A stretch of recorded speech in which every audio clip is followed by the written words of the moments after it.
And now here we are on Monday morning, and Pat McGart is raring to go. In fact, he's been down in the start position with his fingertips touching the ground and his right foot in the starting block, ready to zoom Yeah, into yeah. conversation. How are you this morning, Pat? I'm granted me down to the starting blocks, but it took me about 10 minutes to get back up again. Anyway, it's very foggy here, and it's uh, sort of cold. But is the it? the torrential rain of the last couple of days has stopped. I mean, did you see that wee village in Leitrim? I think it was Oh, actually Leitrim. Jesus, couldn't believe it. That's, I that's didn't even the know there was. rarest thing. I didn't know there was a I place called Leitrim. I didn't know there was a village called I Leitrim. just, myself and my dear wife, I think we stayed there many years ago in a wee B&B. We just took a day out to ourselves and went Uh, there, or a wee hotel or something. I can't remember now, Jude. But anyway, bottom line, I was just watching the news last night, and I saw some still photographs this morning on social media. Jude, talk about a freak thing. The only place got it was this wee village in the middle of nowhere. unbelievable. Beautiful wee village, by the way. But Unbelievable. I took a roof off the house, Aye. overturned a car, knocked down several trees. Aye. Jesus. And Talk about doors of houses were blasted open and stuff coming in. I think if I'd been there, I'd have thought this is the end of the world for sure. absolutely. Talk about a freak show, hey? Yeah, yeah, yeah. Poor people, poor people. But anyway, nobody was injured seriously and nobody was hurt or nobody was killed. So that's Yeah. something. Okay, shall we address the affairs of the nation? And Yes. should we Where you go? start? Would you like me to start internationally or nationally? Yes, why not? Which I'll one go of for it two? international. You want to talk International about first. Gaza? Or, Okay. You drew attention to the fact that the U.S. Is saying that no, you asked the question. Name one nation that is doing more than the United States, to alleviate the pain and suffering of the people of Gaza. Where did you get that quote? and so the guy, John Kirby, he was on Friday. He got Jesus. involved in a row at a press conference with a journalist. And obviously, about and the attitude to the Security Council veto.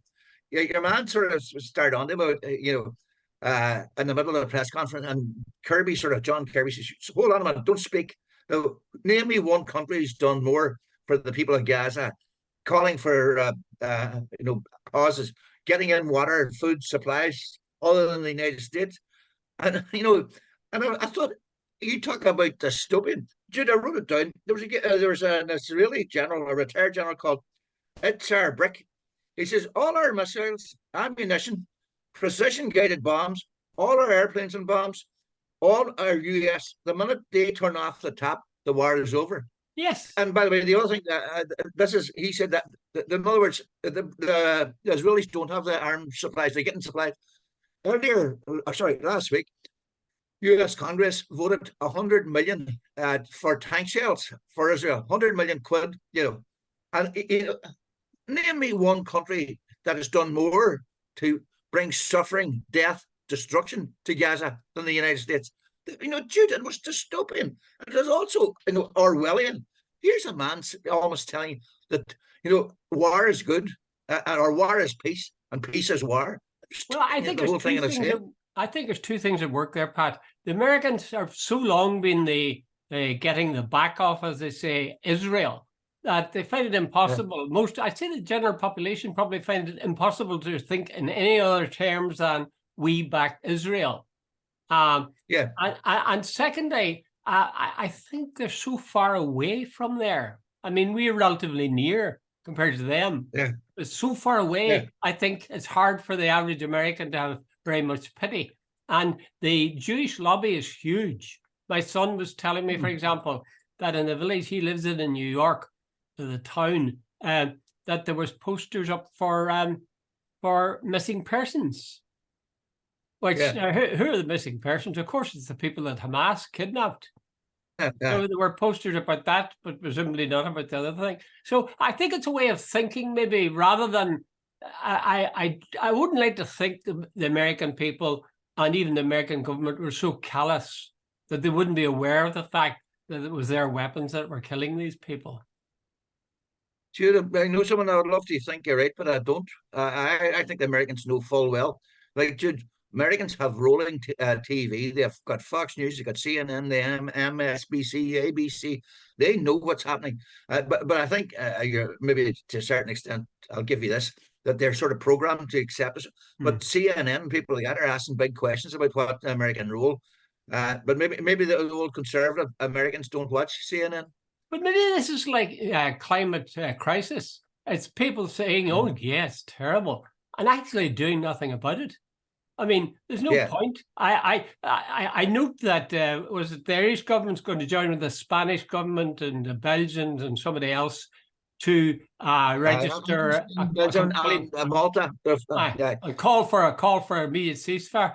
But they're sort of voices in the wilderness. The guys who have got the levers of power are the US, and to a lesser extent, I think, the UK, which is a very brisk armament industry normally anyway. I think it's the combination of those two that are the deciding factor, and all the resolutions in the world won't change that, whether United Nations or nationally. There's a woman, she's a commissioner now. She used to be an MEP for here. Mairead McGuinness, she was on RT this morning. I didn't catch I heard her because I was on out.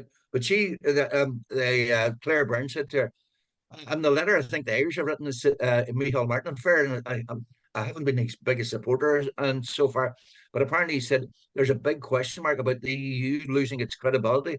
Within even the EU. Because of its stance on Israel, that a lot of people are very unhappy with it. I'm glad somebody's put that on the record, because the EU, Yanis Varoufakis, the former Greek foreign finance minister, says the EU and the US have been responsible for more deaths this century, per capita, the population, than any other war in Gaza. There's up to 20,000 dead now. 8 or 9,000 of kids, which is way more than any other conflict. And he says the US and the EU are responsible for mega death.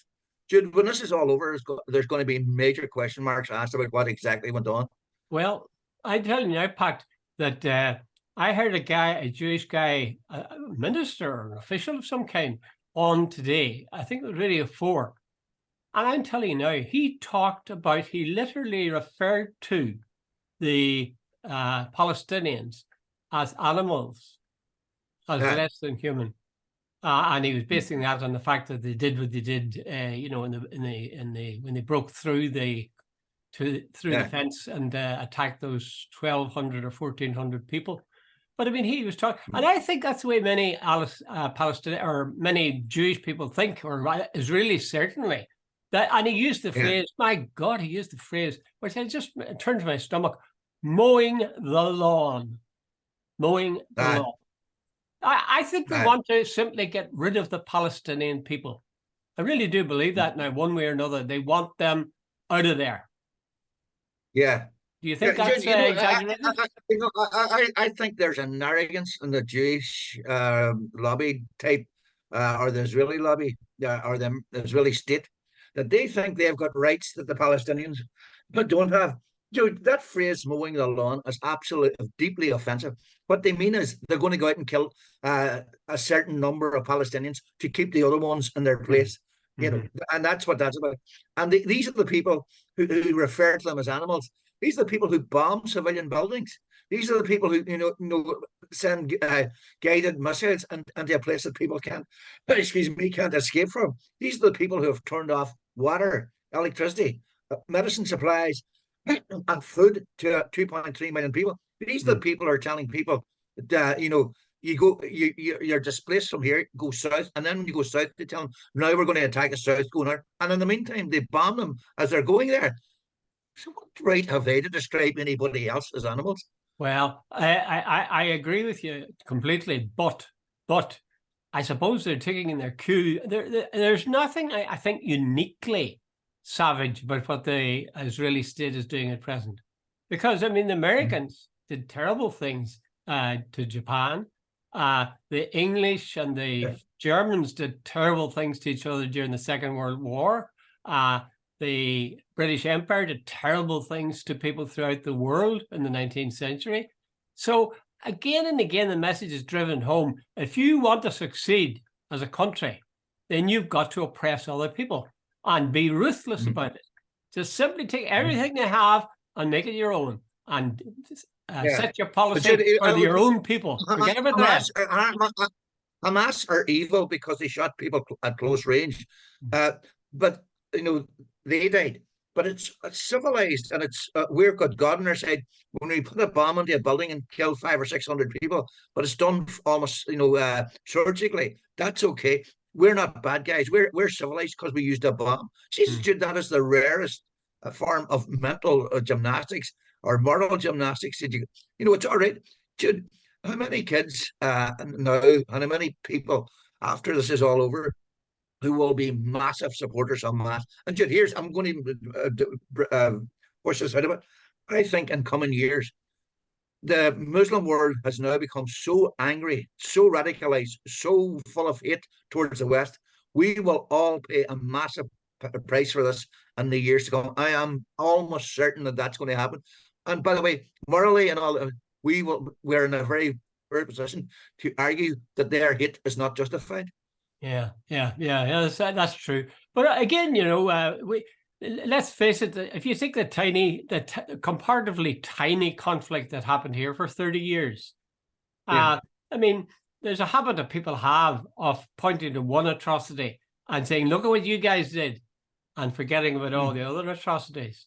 Yeah, absolutely. So, by the way, the other side of the story, Hamas, they are a resistance movement, and I don't agree with them.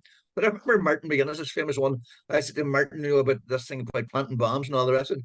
And his famous line was, "Giving me a break." He says, they've got 60 million people. They've got an army. They've got intelligence services. They've got big resources.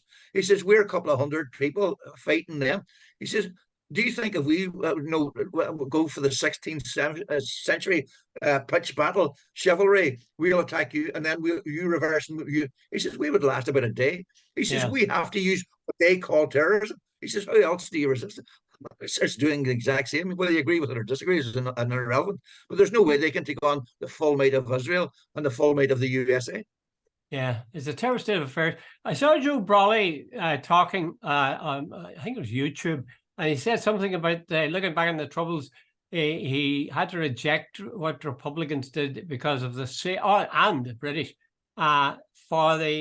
because of the sacredness of human life. I would tend to agree with him that taking a human life is doing something terrible. On the other hand, I remember Danny Morrison one time being asked about the use of violence, and he said, "Okay, I'm talking to the British government now. Would you please leave my country?" How much mileage is that going to get? So maybe forces the might being right is built into the human way of thinking. Yeah, Jude, I agree totally that taking a human life, I'm totally opposed to it, and I wouldn't kill any. I would like to think I've never harmed anybody as far as I'm aware physically. I've never punched anybody. I've never got involved in violence. Not even a school, Pat. Not even a school.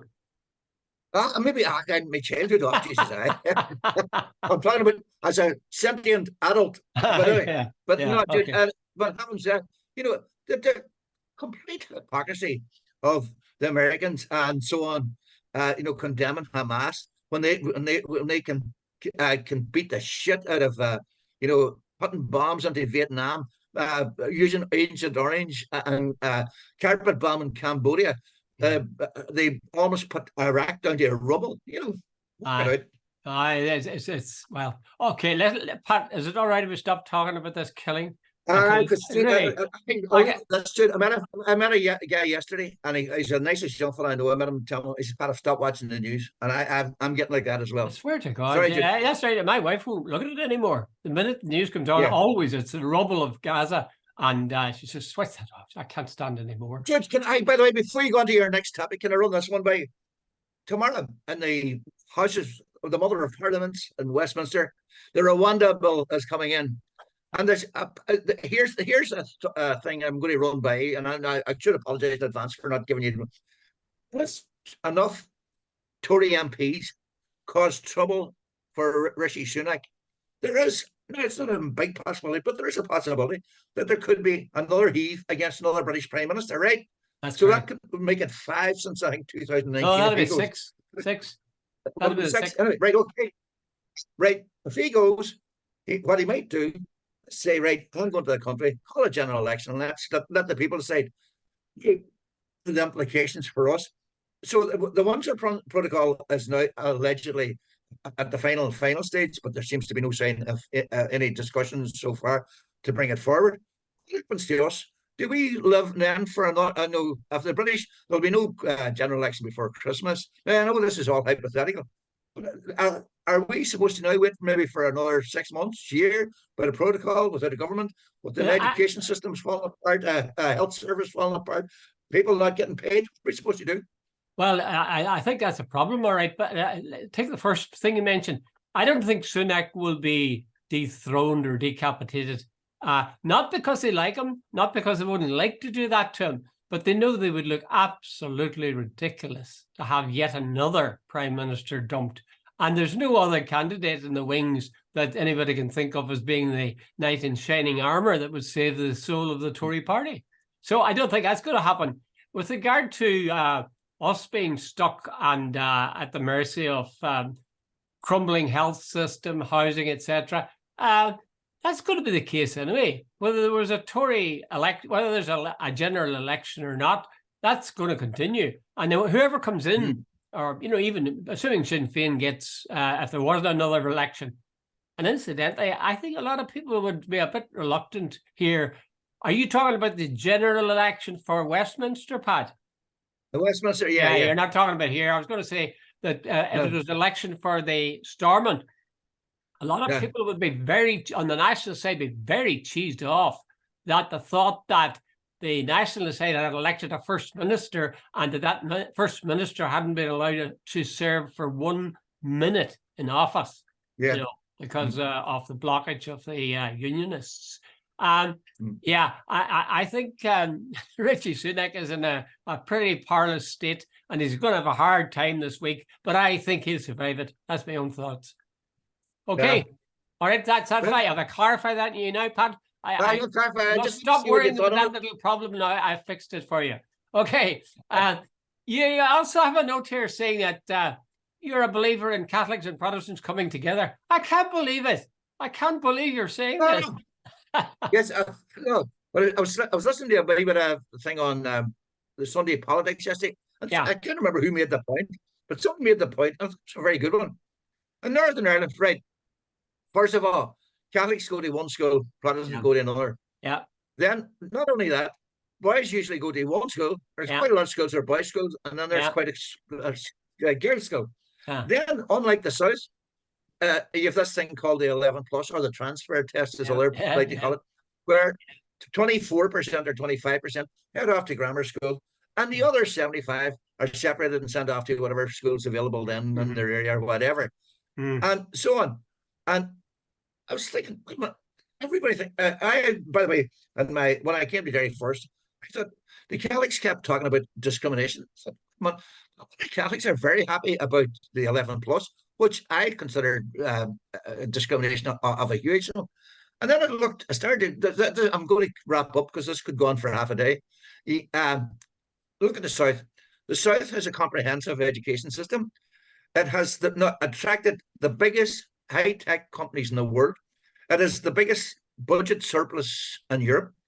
It is, we have now consistently won quite a lot of these EU awards for educational attainment and so on. So right here, I'm now reaching the stage saying, who is the better, where's the better system?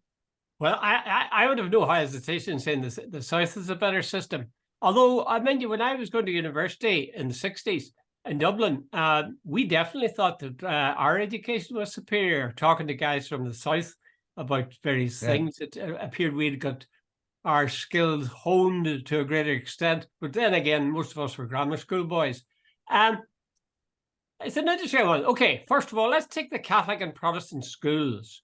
Martin McGuinness was a famous proponent of integrated education. And to some extent, I'd be the same way. In fact, I would be the same way. I think ideally, right, that parents should be given the choice as to where they want to. There must be parents, there are parents who want to send their children to Catholic school because they are Yeah. Catholics themselves. They want their children to be, 24-hour Catholics rather than whatever, 6-8 hours of each day that isn't. Yeah. But the problem with that is that the Catholic schools are supposed to have a Catholic ethos. My experience of them is nothing of the sort. Nothing of the sort. The teachers, many of the teachers in the Catholic schools are not practicing Catholics.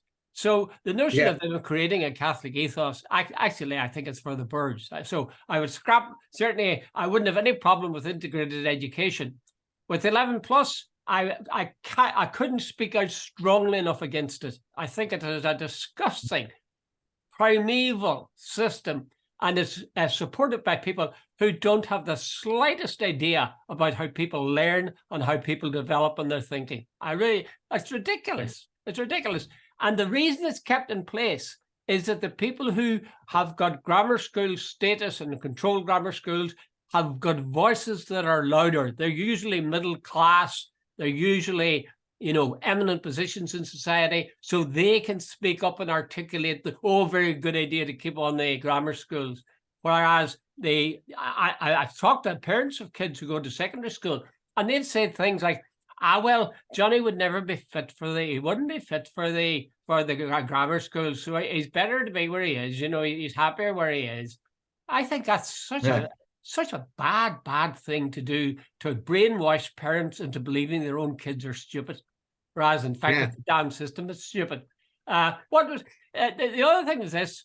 I know it complicates things, but the assumption from outside is no wonder we're shooting each other. No wonder there's a war between Catholics and Protestants in the north of Ireland, which there never was. They say they don't. They're 18 before they ever meet.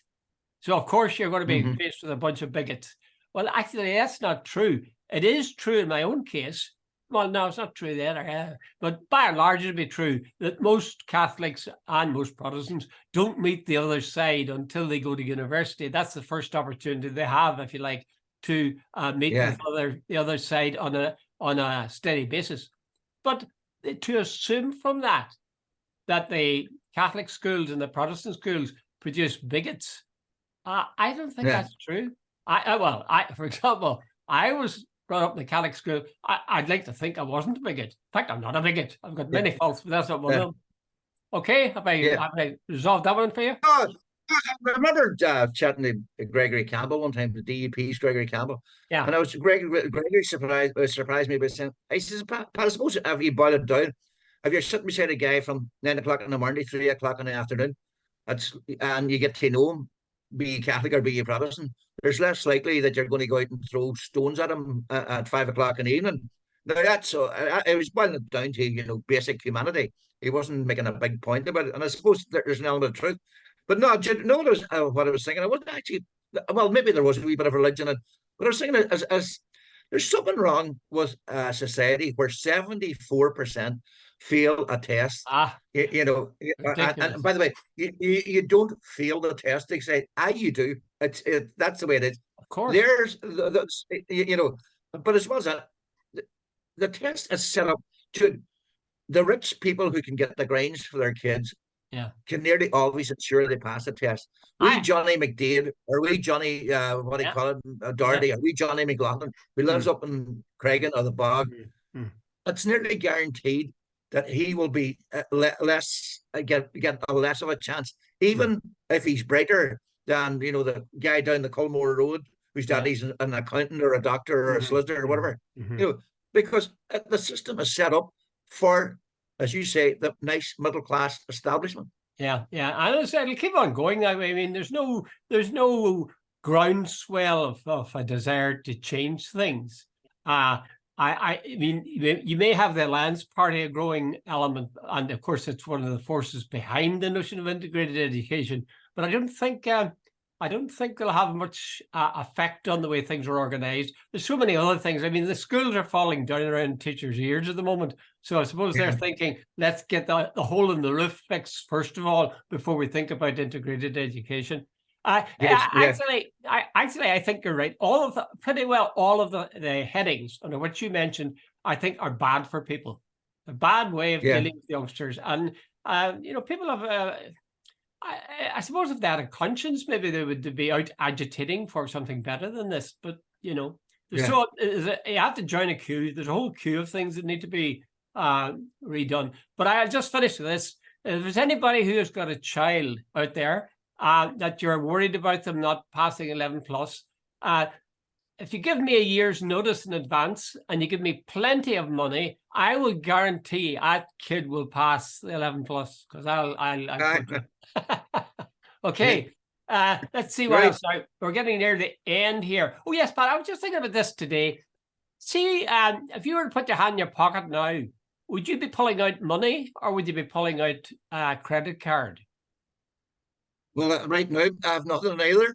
Oh, Okay. in my case, Hypothetical. dude, I never carry a card. Do you not? But no, never. I have to ask my dear missus if I'm going to say, for instance, there recently I had to buy 2 tires for the old motor vehicle. I had to go and get the wife give me a card to Does go she down and not pay for it. trust you? No, I don't trust myself, dude. I would lose it. Well, I'm quite capable of losing anything, uh, and the last thing I want to do is have a responsibility for a card because okay. it'll fall out of my pocket or I'll forget to get it back from somebody. Do you think that this whole move towards, because it is a huge move. I see guys, workers going in the morning into garage shops and paying for their bacon roll or their sausage roll and their My Coke husband, with a yeah, card. Do you think that yeah, this move, they say in Sweden, for example, I heard a thing this morning, in Sweden where I think it was Mairead McGuinness who made the point, maybe, yeah, that it's I think it practically was. everybody's using credit cards now, but that there's something of a pushback from that.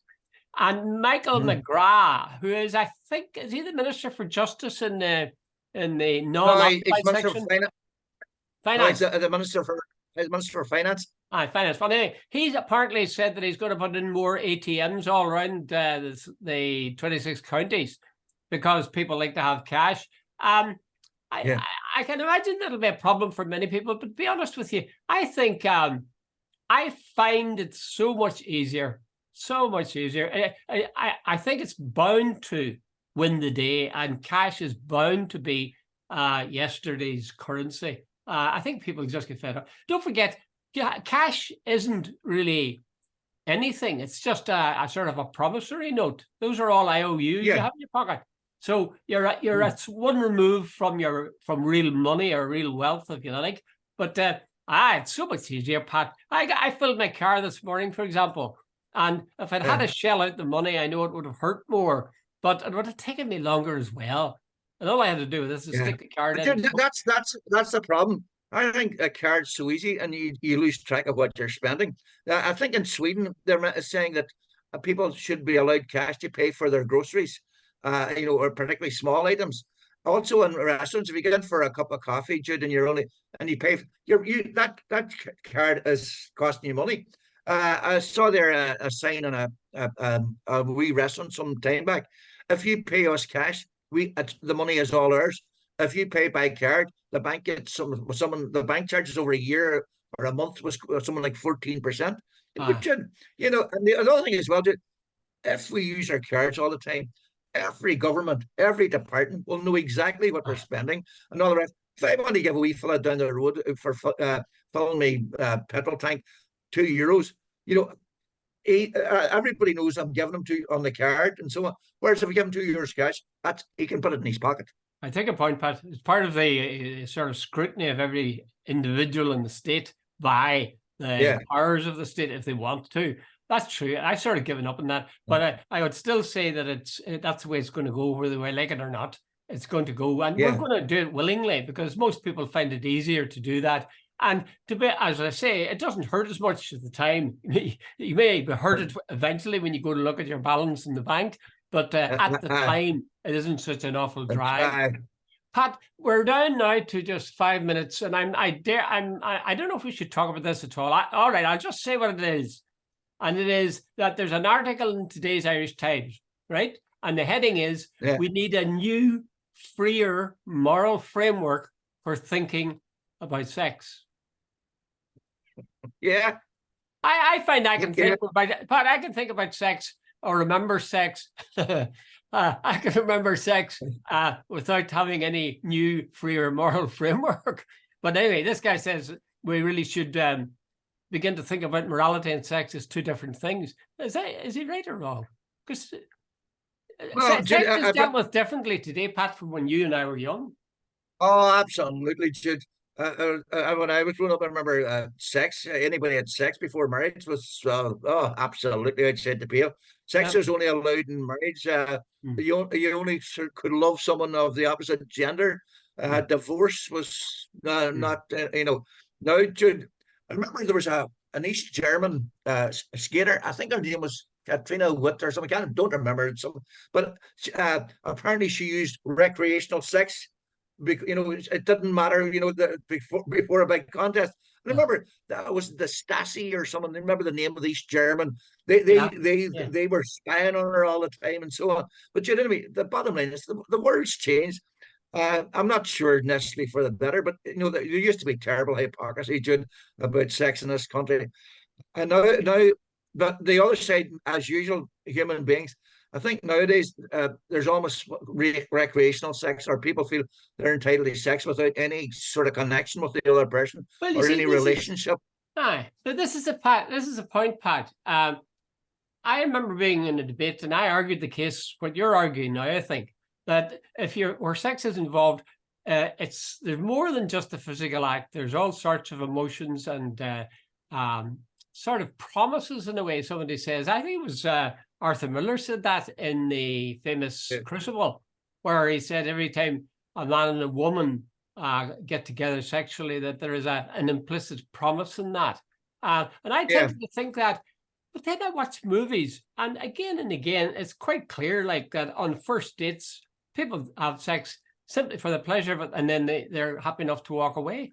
Well, are they right? Are they right, Pat? Because I watched. I don't know. Like I see, I'm a victim of my culture and my upbringing. You can still think, Pat. You can still think about things. I know. I'm a victim of not a victim, but I'm the product of my upbringing. You can still think for yourself. You can still think for yourself. Something, Jude, I remember John Lennon's famous one when he found out Brian Epstein was gay. The manager of the Beatles. Yeah. He said to him, "Take love wherever you can find it," and I am sort of that opinion, Jude. Straight up. As long as it's consenting adults and you're not harming anybody else, I think you should take love wherever you can find it. Pat, why are you saying love instead of sex? Okay, Jude, if you want to have sex with somebody, another person wants to have sex with you, go ahead. But that's what you mean. That's what you mean when you say take love wherever you can find it. Sex wherever you can find it. Oh, yeah.